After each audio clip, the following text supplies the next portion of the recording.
is jy by die aantreemerk in jou lewe. Is jy dalk by 'n nuwe plek in jou lewe. Daar iets in jou lewe verander wat jou by 'n punt bring wat jy weer sê, weet jy wat, ek kan weer vir 'n slag tot by die streep van die stopstraat in my lewe ry, stop en dink en kyk geestelik voor ek weer aangaan. Is jy dalk by so 'n plek in jou lewe? Is jy dalk by so 'n plek in jou lewe dat jy nog net altyd gestaan en wag het?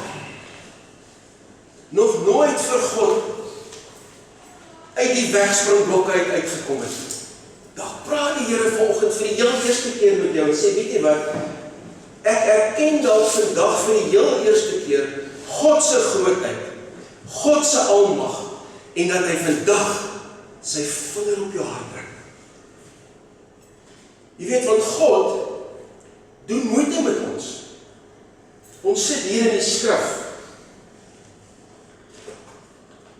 met duisende jare se goddelike inspraak vir die mens.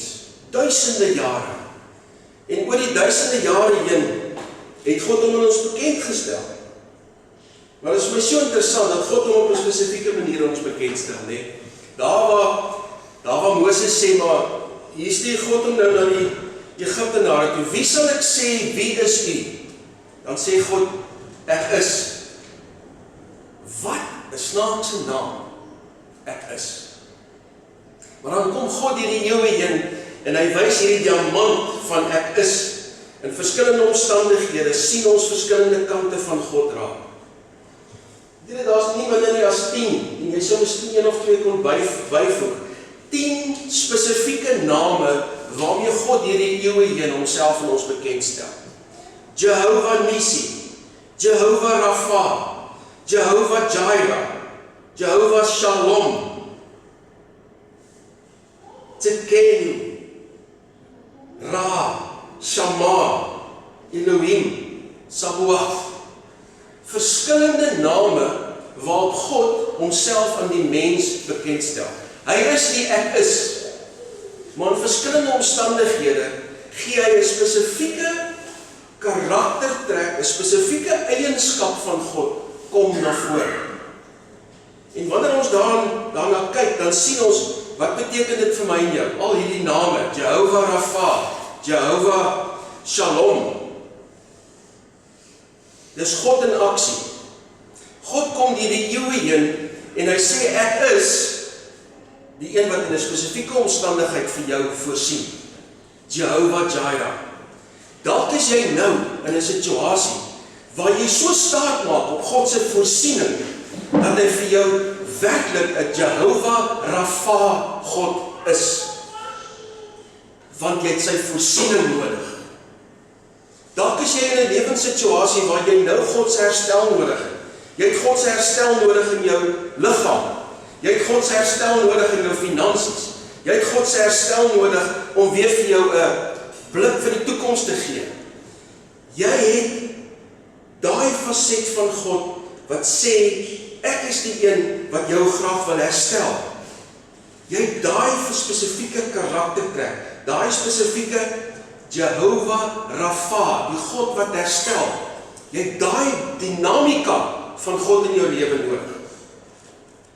En daarom is hy bekend as die herder, as die God wat voorsien, as die Here van die Here, as die Here wat reinig, as die Skepper God. Maak dit vir julle sin dat God homself so in ons openbaar. Want wanneer ons God in 'n spesifieke aksie sien, ons sien hom in 'n spesifieke move in my lewe, dan word God se teenwoordigheid, dan kry God se teenwoordigheid vir my betekenis.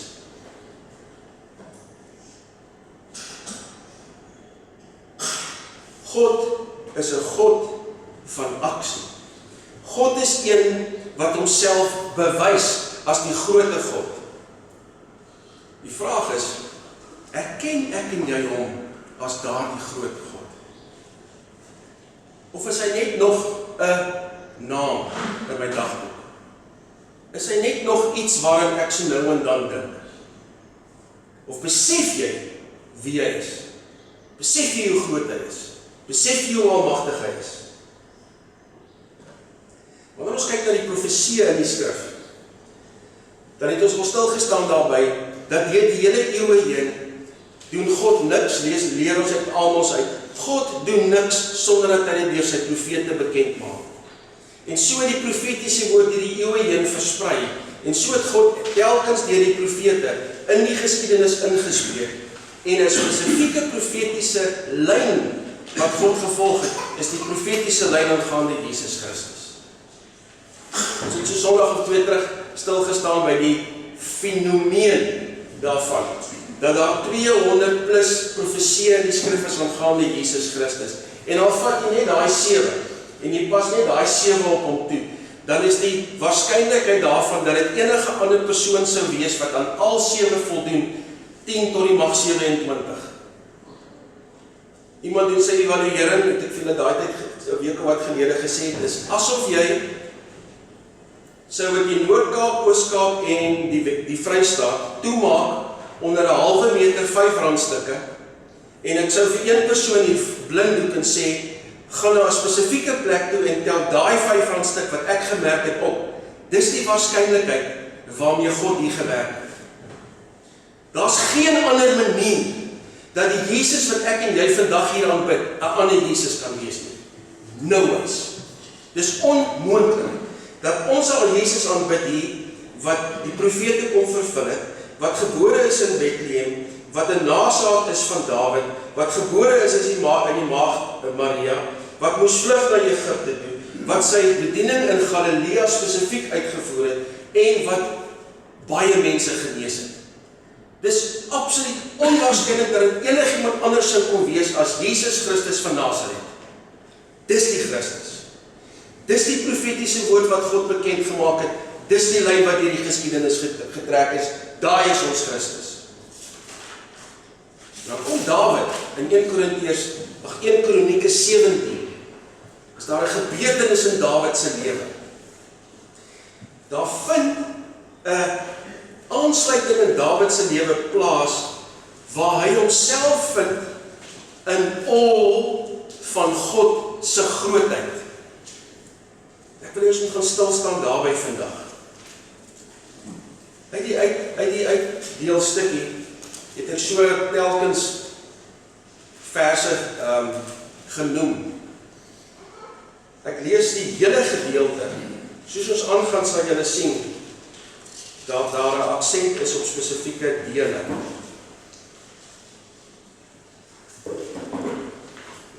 Net nadat Dawid die ark wat in die allerheiligste gestaan het, gebring het van die vorige plek na Jerusalem, vind hierdie gebeurtenis plaas. Ek lees vir julle uit die boodskapvertaling wat die Ou Testament 'n bietjie beter laat vloei. Nathan se profesie, hierdie stukkie gaan oor Nathan se profesie en Dawid se gebed. Toe Dawid lekker in sy paleis gevestig was, het hy vir die profeet Nathan gesê, hier woon ek in 'n pragtige sederhout paleis, maar die verbondsark van die Here staan in 'n tent. Die Dawid lekker in sy paleis gebly het. Dit is interessant dat die boodskapvertaling dit so uitdruk. Hy het lekker gebly in sy huis. Maar Dawid merk op, hy bly lekker in 'n huis. Hy bly in luksheid. Maar die verbondsark staan in 'n tent. Dit sit nie lekker by hom. Hy is besorg daaroor dat sy God wat hy aanbid 'n minder goeie blyplek het as hy self. As koning is hy nie gelukkig nie. Dieselfde nag het die Here egter vir Nathan gesê, gaan sê vir Dawid, hier is die Here se boodskap vir jou. Jy moenie vir my 'n tempel bou om in te bly nie. Dawid het goeie intensies. Het ek en jy nie dikwels goeie intensies nie? En bring ons goeie intensies na God toe, of ons rig ons lewens in om daai goeie intensies te laat plaasvind. Maar hier is 'n interessante wending. Lees verder van vers 11 af. Wanneer jy die dag sterf, so die Dawid wil vir God 'n tempel bou. Hy sê, die tabernakel werk nie vir my nie, ek bly in 'n paleis, ek bly lekker, ek wil vir God 'n tempel bou. Dan praat God met die profeet, en die profeet sê vir Dawid, nee, moenie vir my 'n tempel bou. Wanneer jy die dag sterf, sê God, sal ek jou opvolger aanwys. Hy sal een van jou seuns wees, en ek sal sy koningskap sterk maak. Dit sal hy wees, wat vir my 'n huis sal bou. Nie jy nie, Dawid, dit sal jou seun wees, wat vir my 'n huis sal bou. En ek sal sorg dat sy koningskap vir altyd veilig is. En dan is daar 'n paar verse wat volg, en dan kom Dawid, en dan wonder ek baie keer of Dawid dalk bietjie teleurgesteld was. Het hy goeie intensie. Want dan kom Dawid en hy sê, Dawid in die teenwoordigheid van Here het gaan sit en gesê, wie is ek en my familie, o Here God, dat U vir my so ver gebring het. O God, nou praat U ook nog van 'n koningshuis wat nooit sal eindig nie, wat U vir my sal gee. U praat asof ek iemand besonders groots is, o Here God. God sê vir Dawid, nee, jy mag nie vir my 'n tempel bou nie, maar ek gaan jou seën.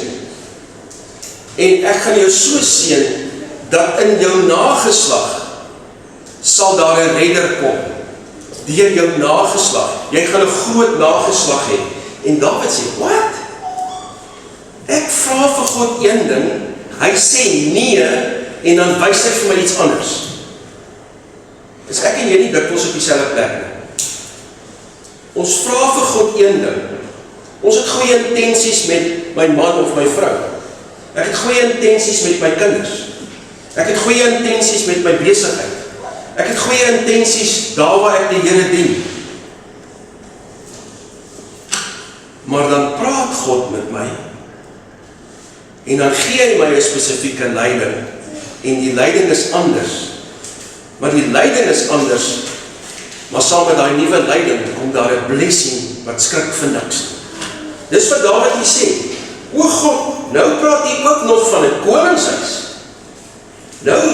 Nou maak U asof ek iets besonders is. Dis wat Dawid hier sê, vers 19, Here, omdat U my liefhet, en omdat U dit so wil hê, het U al hierdie groot dinge gedoen en dit bekend gemaak. O Here, daar is niemand soos U nie. Alles wat ons gehoor het, bevestig dit. Daar is geen God behalwe U. Dawid gaan aan in die res van die hoofstuk, en hy loof God, en hy gee aan God die eer, want hy erken God se grootheid. Hy erken Jehovah Jireh, die een wat voorsien. Hy erken Jehovah, wat jou help in jou moeilike omstandighede. Hy erken Jehovah wat agter hom staan, en dit bekend is, dat hy 'n man van God is, en dat hy die lewende God dien. Hy erken dat God hom reinig. Hy erken dat God voor hom uittrek. Hy erken dat God met hom op pad stap, en dat God deur die hele proses hom meer en meer maak soos die man van God wat hy moet wees. Dawid het 'n begeerte. God sê nee, God verskuif die fokus, en hy bring 'n ewige perspektief. Want wat het waar geword uit daardie profesie uit? Jesus is gebore uit die nageslag van Dawid. Hierdie profetiese woord in 1 Kronieke 17 het waar geword. Daar is steeds 'n koning op Dawid se troon. Die profetiese woord het waar geword. Wie is daai koning? Jesus Christus is daai koning. Sy koningskap staan vas tot in ewigheid. Die profetiese woord het waar geword. Maar hier is 'n paar goedjies wat ons miskien bietjie moet optel. Kom ons tel een of twee, kom ons lig een of twee goed uit hier. Scenario 1, of waarheid 1. Dawid spring te gou weg. Spring ek en jy nie ook soms te gou weg?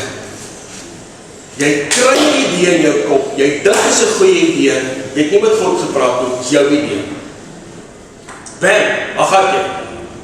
Trek jy sneller, Boeta, move. Glo my, ek weet julle lyk so kwaai heilig nou net. Ek het daai fout gemaak. Ek het al van die kansel af herken, ek het daai fout gemaak. Ons jump die gun. Ons tree te vinnig op. Ons wag nie dat God met my praat nie. Ons oorreageer. Of ons lees die situasie verkeerd en ek laat nie toe dat 'n medebroer in Christus of 'n medesissie in Christus inspraak in my lewe gee nie. Ek laat nie toe dat ek eers voor die skrif stil raak en God se leiding volg nie. Ek oorreageer. Ek laat nie toe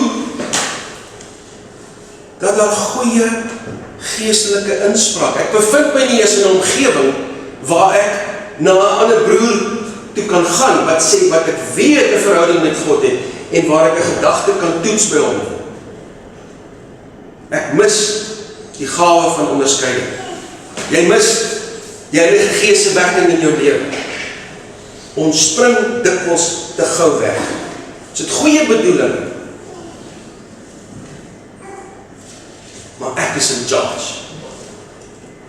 Vir die oomblik sê ek, Here, ek dink nie u weet wat ek wil hê in my lewe nie. Ek vat gou vir die stuurwiel. Dit gebeur met ons. Daar's ook situasies, as ons kyk na die tweede waarheid hier, waar ons regtig sê, maar ek weet beter. Ek het gedink, Here, nee, Here, ek stel 'n bietjie uit. Nee, Here, die koste is te hoog vir my. Is dit nie wat Saul gedoen het nie? Saul het in 'n opdrag van God die Amalekiete moes gaan uitroei. God het gesê, slaan hulle met die bandvloer. Met ander woorde, vernietig alles. En toe hy die rykdom van die koning sien, toe sê hy, miskien moet ek 'n bietjie daarvan neem. En toe die profeet hom konfronteer daaroor, toe sê nee, wag 'n bietjie, ek het dit eintlik geneem vir die huis van die Here. Groot foutjie, Saul. Jy lieg voor God. Jy doen nie wat God wil hê jy moet doen nie. En daar en dan sê God vir hom, ek het nie 'n behoefte aan materiële dinge nie, sê God. Ek het 'n behoefte aan gehoorsaamheid. Ek het gedink, Here, het Saul gesê. Jona het probeer om uit sy taakopdrag uit te kom. Gaan Ninive toe, Jona. Ja, Jona het 'n paar ekstra draaie gemaak. Stel uit, ek het 'n beter plan. Die ryk jong man, vir die ryk jong man het net gesê, die prys is te hoog. My welstand, my aansien, my eie planne met my kontantvloei, pas nie lekker in by wat u nou sê nie, Here. Koste is te hoog. Baie mooi voorbeeld is, Handelinge 26 vers 8. Wat gebeur in Handelinge 26? Paulus beroep homself ons op die regering in Rome. En hy bevind homself daar voor koning Agrippa. En toe hy voor die koning staan, toe sê hy vir die koning, luister, ek glo in God, ek glo dat God Jesus Christus gestuur het, ek glo dat die Heilige Gees uitgestort is, ek glo in die werking van God oor die aarde en dis my getuienis. Hy lewer sy getuienis voor Agrippa. En Agrippa sê vir hom, you almost persuaded me to become a Christian. Ja, kan jy glo dat die koning oor die hele Romeinse ryk erken, Paulus, jy het my amper oortuig van Jesus Christus.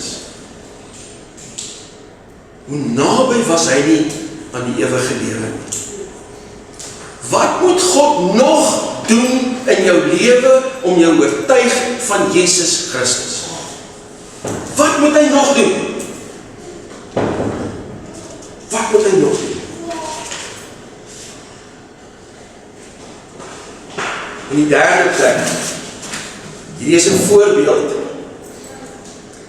van waar Dawid God erken het en hy gesê het, weet jy wat? Ek wil in lyn kom met God se plan. Dis nie my idee wat God nou hier vir my sê nie, maar ek erken God se grootheid. Ek erken God se beweging in my lewe. Ek erken dat God 'n ander fokus plaas op dit wat ek graag wil hê. En omdat hy God se woord vertrou, sê hy, maar ek gee myself vir hierdie toekoms. Dawid het dit nooit gesien nie, maar hy het vasgeglo daarin, en in die ewigheid weet Dawid nou, dat Jesus die een is wat gekom het. Wanneer ons sê ek bely myself met God, terug na Matteus 5. Matteus 5 wat praat van die bergpredikasie. Jy sal geseën wees wanneer. Jy sal geseën wees wanneer. Die woord wat daar gebruik word is die woord makarios, dis die woord belyning, dis die woord align. Ek sal jou seën wanneer jy aligned is met my. Ek sal jou seën dat wanneer jy bid en jy wil dit anders doen, maar jy hoor God se stem en jy realign, soos jy jou kar se wiele weer die alignment instel. Align jouself weer met God. Dawid het dit gedoen. Hoe het Abraham dit gedoen? God praat een keer met Abraham en sê trek. En Abraham los alles en hy trek. Saulus, wat later Paulus word, jag die Christene, ontmoet Jesus Christus op die pad van Damaskus. Sy geestelike oë gaan oop, die minuut toe hy ook fisies kan sien, en hy belyn homself, hy draai 180 grade om, van waar Christene gejag het, word ek 'n wenner van siele. Hy belyn homself nie met God.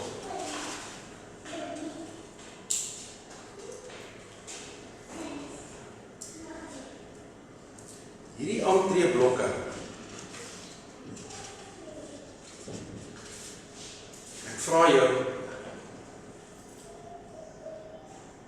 dat soos wat Jesus Christus homself geopenbaar het aan ons,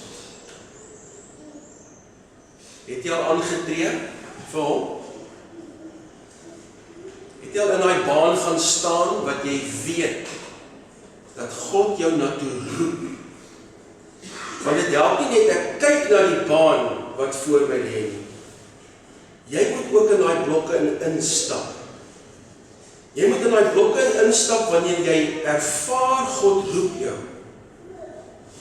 Ek moet in die wegspringblokke instap wanneer jy hoor God roep jou.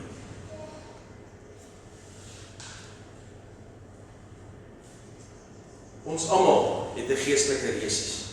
Elkeen van ons. Ek wil jou aanmoedig, sak in die blokke in. Sak in.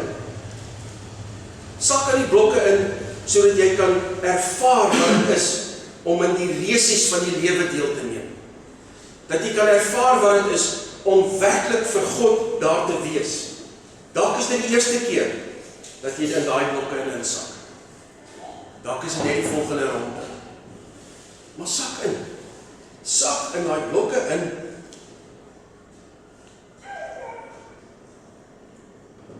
Al sê God nee, nie hierdie plan nie, daai plan. Nie hierdie plan nie, daai plan. Jy sien, want die skoot klap een of ander tyd.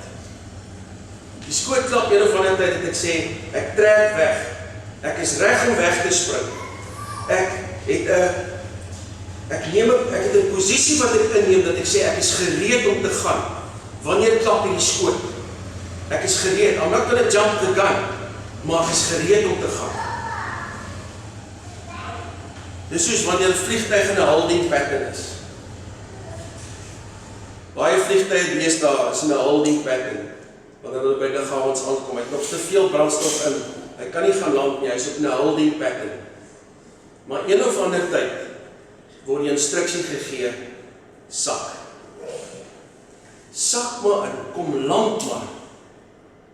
Is dit ook vandag die dag wat jou holding pattern jou daartoe neem, dat jy op die aandebaan aankom. Dat jy op die aandebaan aankom, die holding pattern is verby. Jy het lank genoeg gewag. Jy het lank genoeg een kant gesit. Dis tyd om in te kom. Ek vra jou, luister asseblief na hierdie volgende lied in aanbidding.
intensie het om vir God 'n huis te bou, sê God nee, ek het 'n ander plan.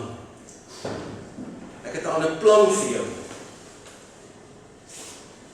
Dawid erken God se grootheid, en in die erkenning van God se grootheid sak hy in onder die gesag van God, want God